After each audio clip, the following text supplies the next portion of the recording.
Force અર્બેનિયા ગાડી Mercedes engine આવે છે અને 10 સીટર, 13 સીટ અને 17 સીટ એવા 3 વેરિયન્ટ આવે છે. તો એની કિંમત છે 35 થી 36 લાખ રૂપિયા ઓન રોડ, આ નડિયાદથી ભાવનગર. તો ઇનોવા ગાડી આપણે લઈએ, એની અંદર 7 માણસ બેસે, એવરેજ આપે 10 કિલોમીટરની Innova.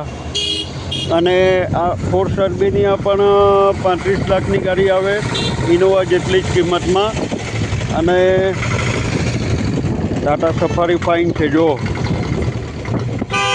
Super Tata safari, Ratan Tata, નવું મોડલ લાગે.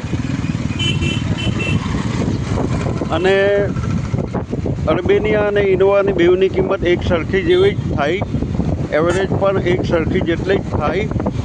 પણ ઇનોવા તો કમ્ફર્ટેબલ છે જ, ઇન્ડિયામાં એવરગ્રીન છે. પણ અર્બેનિયા પણ કંઈ કમ નથી. અર્બેનિયા એના કરતાં પણ ચડિયાતી છે, એના ફાયદા વધારે છે. અર્બેનિયામાં તમને 10 સીટર, આ બીજી સફારી બ્લેક કલરની,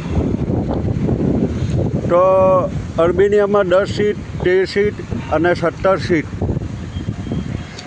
અને ગાડીની અંદર કમ્ફર્ટેબલ વધારે છે લોંગ ટ્રીપ માટે. બાકી આ ઇનોવા તો છે જ. એટલે અર્બેનિયા ગાડી ટ્રાવેલિંગ માટે બેસ્ટ ગાડી છે. મર્સિડીઝનું એન્જિન, બાકી ફોરેનના ઉપર આખી એક્સપાયર થઈ પેલું એ થઈને બનેલી છે ગાડી, ખૂબ સારી ગાડી. આપણે આવી ગયા છે અત્યારે ફેદરાથી ધંધુકાની વચ્ચે રેલવે ફાટક આવે છે. આ રેલવે ફાટક હવે અહીંયાથી ધંધુકા અંદાજે 10 કિલોમીટર જેવું બાકી છે.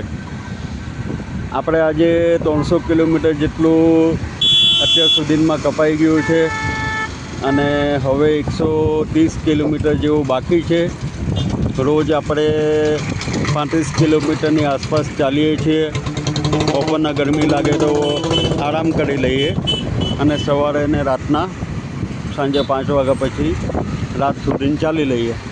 હવે ચાલવામાં કોઈ તકલીફ નથી, ભગવાનની દયાથી કોઈ પણ તકલીફ નથી. નથી ખાવાની, નથી સૂવાની કે બીજી કોઈ પ્રકારની તકલીફ નથી. અને ભગવાનનું નામ લેતા લેતા આપણી પદયાત્રા આપણે પૂરી કરીએ છીએ. આ ભાઈ છે અમારા નવસારીના નવા ગામના ભાઈ છે. સાયકલ પર 51 જણા નીકળ્યા છે. કેટલા? 51 જણા. હમણાં મારું જમવાની સુવિધા ત્યાં જ છે. એ લોકોનું જમવાનું છે સંઘનું. એ લોકોનું એક ટ્રેક્ટર છે. 51 જણા સાયકલ ઉપર છે અને 3-4 બાઇકો છે.